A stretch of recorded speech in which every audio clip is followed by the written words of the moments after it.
जहां कांग्रेस सरकार बन जाती है वो राज्य कांग्रेस के शाही परिवार का एटीएम बन जाता है।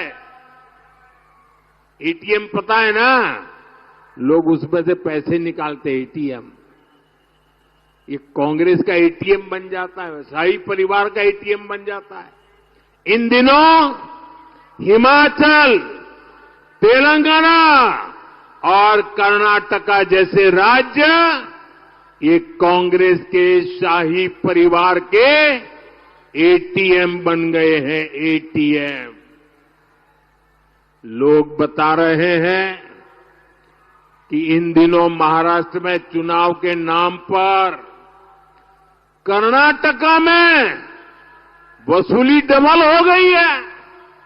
चुनाव महाराष्ट्र में, वसूली डबल हो रही है कर्नाटका में, तेलंगाना में। आरोप है कि कर्नाटका में इन लोगों ने शराब के दुकानदारों से 700 करोड़ रुपए की वसूली कराई है।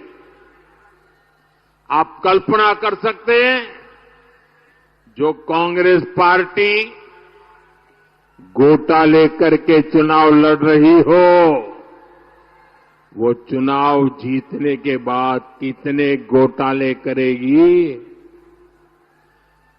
हमें महाराष्ट्र में बहुत सावधान रहना है।